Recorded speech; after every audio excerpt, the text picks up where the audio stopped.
City Hall for another very important announcement we'll be having very shortly, a new struggle. So go ahead and mark your calendars with that. And so, yeah, we're here today. We have been many times before at New Hope Baptist Church, and our next speaker is Senior Pastor Reverend Jeffrey, as most of you know by now, Reverend Jeffrey has fought alongside this council office from the beginning, dedicated his life to truly unrelenting struggle against racism, all equality that stems from the capitalist system. And we fought for the Amazon tax together in 2020. Few fought were as prominent and crucial a part of that struggle as Reverend Jeffrey and the community in the Central District were. One, affordable housing funding for communities like the Central District in Seattle. And so he's here today to help us build and launch Worker Strike Back. Thank you so much, Reverend Jeffrey.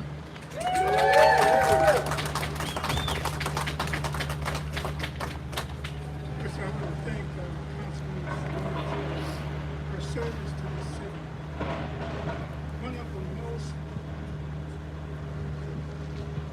I want to thank Councilwoman Sawant for her service to the city. One of the most pressing issues facing this country and which is caused historically by unjust labor practices, racial discrimination, and corporate exploitation and industrial colonialization of poor, people of color, and economically disadvantaged countries. According to the Federal Reserve 2021 fourth quarter report, 1% of households in the United States holds 32.3% of all the wealth in this country, while the bottom 50% hold less than 3%, 2.6%. According to some reports, wealth inequality has substantially increased in the United States to the point where 1% and the top 10% own increasingly concentrated amounts of the wealth. What we need today, what we need now, is an organization such as the one that Councilwoman Sawant bravely is beginning to launch. We need this organization today to help and sustain the rights of workers. An organization committed to eliminating poverty, not tolerating it. That's right. Through full employment. And according to Martin Luther King, as he began his march on Washington, work and equity, wage is not a privilege, it's a right. It's a right for everybody. It's a civil right. Today, I applaud Kshama Sawant as she prepares to take on this important work. I also thank her for her life-changing work that she did for our community while on City Council. However, there is only so much that can be accomplished through this political system, bankrolled by corporations and big money interests. That's right. I believe that this is not the end for Kshama Sawant, but this is simply a new beginning, and I will do everything I can within my power to assist her as we move forward to deal with the problems of poverty, social injustice, the dictatorship of the rich, and the homeless problem that we have in this country. Thank you very much. Thank you so much, Reverend Jeffrey. I think I speak for everyone when we say we look forward to many more years of struggle together. So next, I'd like to introduce Raghav Kaushik, who is our next speaker.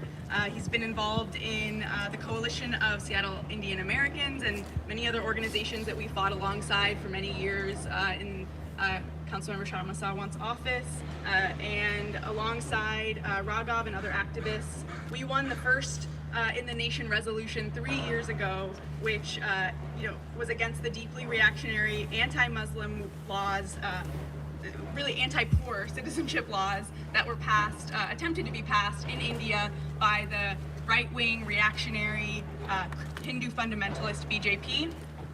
This resolution was followed by resolutions similarly passed in multiple cities across the nation and was a shot in the arm for the movement in India.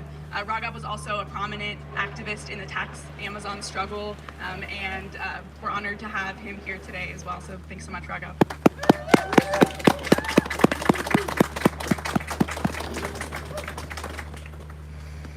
So I've known Kshama for a decade. In fact, our friendship started when she was running for city council in 2013, and it started by me co-organizing a fundraiser for her. And since then, it's been a privilege for me to be a part of and witness firsthand the incredible set of victories that Kshama and SA have spearheaded. Let me bring up two examples that I was deeply involved in. One was mentioned by Bia, which was the resolution against condemning the horrific laws that the Modi administration, the right-wing Modi administration, passed in India. Seattle was the first city to show solidarity with the uprisings in India against the Modi government, against these laws. And I know from my personal involvement how deep, how meaningful this solidarity was, both for the people there, working in the uprising there, as well as for the South Asian community here. Another example that I was personally involved in very deeply was a resolution for a waiver on COVID vaccine patents. The goal was to make vaccines available to the world. And again, Seattle was the first city to pass such a resolution. And this was a big part of the pressure that was built on the Biden administration who eventually agreed to a waiver, which was record-breaking. If you look at the record of the Democrats, this was a break from the past. Not surprisingly, the Biden administration didn't quite follow through, but they at least agreed to the waiver in principle. One noteworthy aspect of this particular campaign was that while it was focused on the COVID vaccines, it actually offered a bigger critique of patents and intellectual property. And we heard talk about inequality. I completely agree. Patents and intellectual property are one of the biggest sources of inequality in this country and in the world. So that's a good illustration of how the internationalist aspect of our work connects to local issues. We need the kind of approach that Kshama and SA bring being applied to the national scale in this country. We need leadership like hers to win urgent needs for working class in this country and in the world. I'm really looking forward to seeing that happen through Workers' Strike Back. Thank you.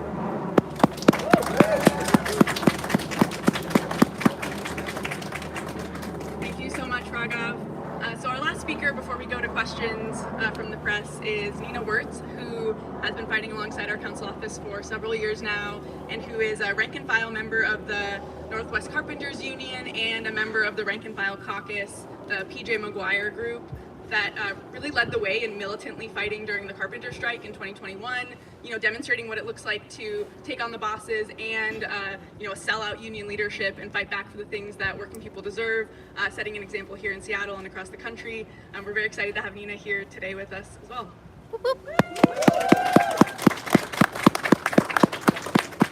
Thank you. My dad is a retired merchant marine.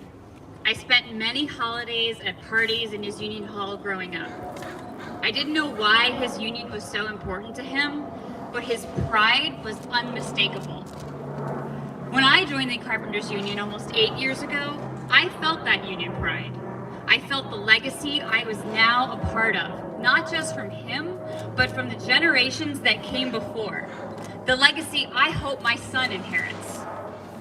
But it wasn't long before I saw what my union had become. An institution of bureaucrats who had sold us out to the bosses and the two capitalist parties.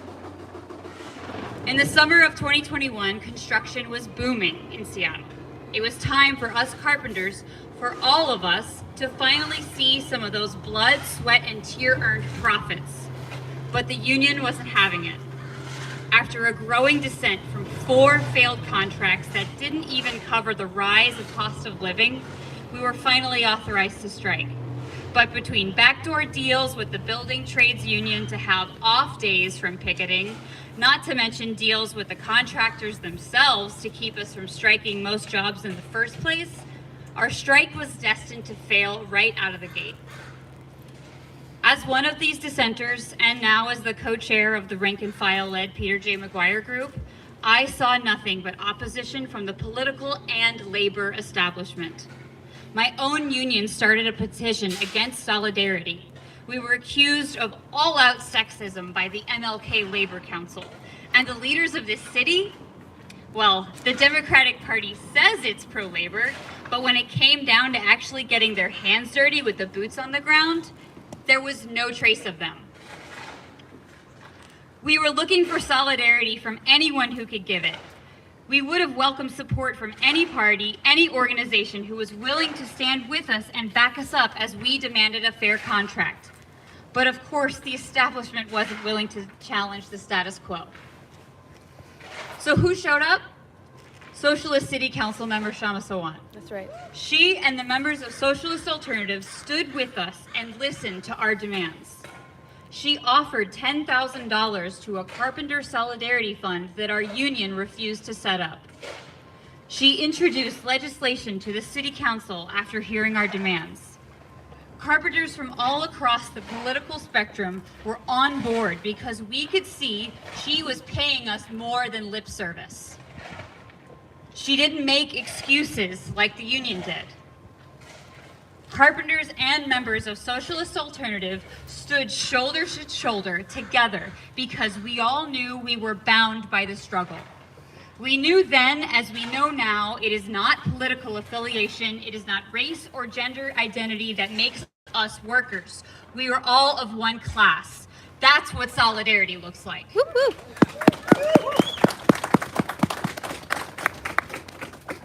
This movement is not only necessary, but it is possible. It is possible to grow a movement without taking money from big business. This city council office spearheaded the Fight for 15 to a nationwide demand. No thanks to the Democratic Party, who have yet to fulfill this 2020 presidential election promise. That's right. The future of the labor movement, without a doubt, depends on independence from the Democratic Party. Decades of neoliberalism have been filled with empty promises. We're told if we just #vote, our rights won't be taken away. But here we stand on the precipice of SCOTUS taking away our right to strike. That's right. Make no mistake, our unions belong to us. We are the union. But the leadership prefers an approach akin to the businesses they should be opposing. These labor leaders work in tandem with the Democrats. We're told to vote for subpar contracts every year because this is the best we can do. How many times are we supposed to settle? So it's time to stop settling. It's time to take back our unions and make them the militant democratic organizations they should be. It's time to organize all workers, union and non-union, public and private sector, through a national campaign. It's time for a workers' party. Woo woo! Kshama Sawant's office has only shown us a taste of what is possible. It's time for workers to strike back. Ow, ow!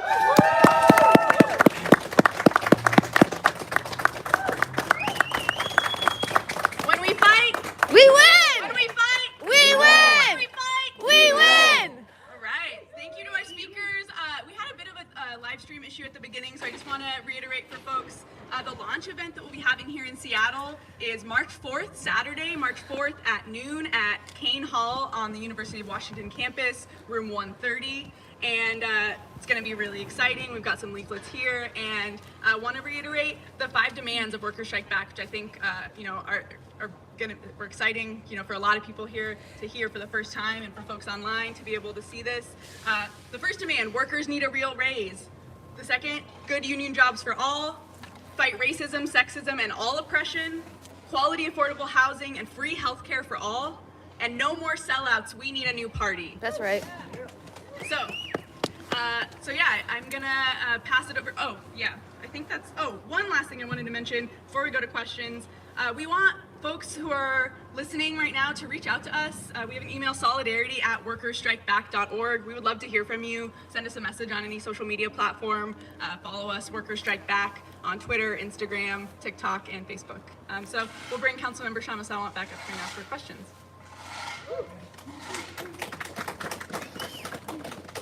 Councilmember, why make the real? If you have questions for any of the other speakers. Councilmember, why make the re-election announcement today, What do you mean, as opposed to when? as opposed to a couple months down the road when you have this big event? Why make the announcement today? The timing of the announcement. Because the event that we're having on March, which is the launch of our national campaign and movement, Workers Strike Back, is not going to happen because we announced it. It's going to happen if we build for it. And so we want to encourage everybody who's watching this and all the tabling and leafletting that we're going to do from today onwards to build for people to come to that launch, because it is important for the success, imperative for the success of Workers Strike Back, that tens of thousands in Seattle and hundreds of thousands nationwide join us in the Workers Strike Back project. So what factored into your decision to not seek re-election?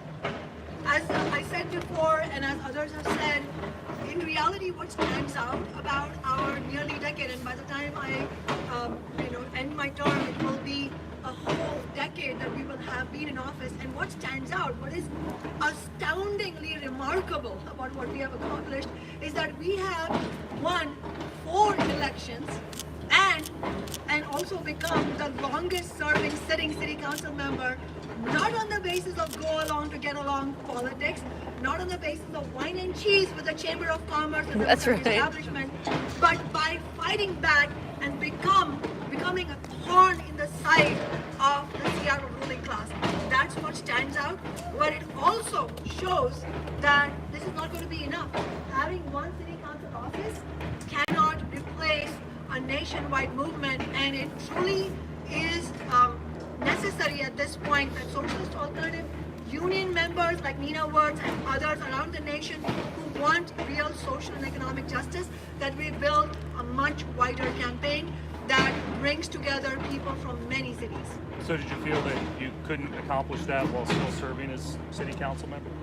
It is people who represent corporate politics and the elite, whether in the media or in the political establishment, who will say both that we didn't accomplish anything even though we have won historic victories, and also, oh, if you're leaving office, then it means that you don't think you can accomplish over here, and also that maybe you are leaving office to go away from workers to retreat. In reality, what this is the launching of a nationwide campaign to take the message of what we have won here to workers nationally.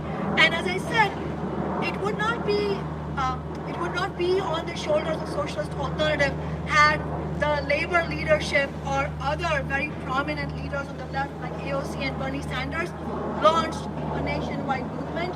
I wish they had. I would proudly have joined that movement and fought for our ideas, but that hasn't happened. So this is a beginning, and we hope that rank and file workers and young people across the nation will feel inspired to join us and begin this fight back.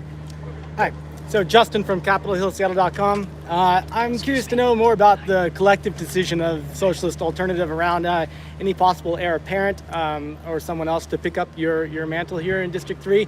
How come there's not a candidate here announcing a campaign?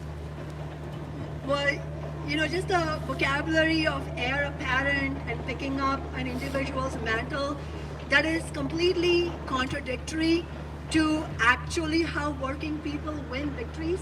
One of the fundamental components of why Socialist Alternative's elected office has been, as I said, fundamentally different than any other elected office is because we don't play personality politics. Because it is when you rely on an individual, however well-meaning, to make miracles happen is when the sellout begins. The reason our office is so strong is that I am not alone. I have Socialist Alternative with me, and Socialist Alternative itself is rooted in movements of working class people. And it is through using our office to build broader struggle that we have been able to win $15 an hour Amazon tax and renters' rights victories. Without that collective approach, nothing is possible. So have you discussed running another candidate here? So, so whether or not to run a candidate, again, based on everything I just said, cannot be a question of an individual. If we run a campaign, it is going to be through the resources of Socialist Alternative and the broader movement we build. And if we throw in resources behind one campaign, it takes away resources from another. So we think the best possible use of Socialist Alternative's resources and the powerful solidarity that we bring for working class people is best used at this moment by launching this national campaign. So that's a no. No to what? No, you're not running a Socialist Alternative candidate in District 3. We're not running, but I'm explaining why. I understand. If you're interested in why, then that was the answer. If you're not interested, you can take whatever you want. I'm interested in why also. I just wanted to make sure I understood. Thank you. Any other questions? How much did the recall campaign last cycle weigh on your decision whether to seek re-election? I think the working people who are watching this live stream on social media are going to understand that, corporate media will never, these questions that we are seeing here, they are proof that corporate media, this is from a local network station, are never going to be on the side of working people. And the same reality, the same facts are portrayed as 180-degree opposite. I mean, this question reminds me of the New York Times. After we had won our 2019 election, after having beaten the millions of dollars of Amazon and Jeff Bezos, the New York Times had the temerity to ask me, what do you think about the campaign that you just nearly lost? And I said, that's a very funny way you have of describing how we won the campaign. Oh! Amazon. So I think part of, and in fact, your question really answers also why we are launching alongside Workers Strike Back the video broadcast also, because there is such a vacuum in the media. I mean, corporate media, of course, are not on our side, but let alone that, even the left media, where there's a vacuum of a real analysis, honest analysis that supports the anger of, validates the anger of working class people, much less provides a strategy for fight back. So, what's remarkable about the recall campaign and the other 3 elections that we have won is not that they were close, and I have an answer for that too, but in reality, what's remarkable is that despite how we have fought back and never sold out, we have won 4 elections. That is tremendously historic. There is no question about that. But what's remarkable about the recall fight itself is that not only did we have big corporations, corporate landlords, the democratic establishment, all of those, usual suspects arrayed against us, they couldn't defeat us in any of the previous elections. They couldn't defeat us in 2019, despite all of the money of Jeff Bezos. They have tried lawsuit after lawsuit.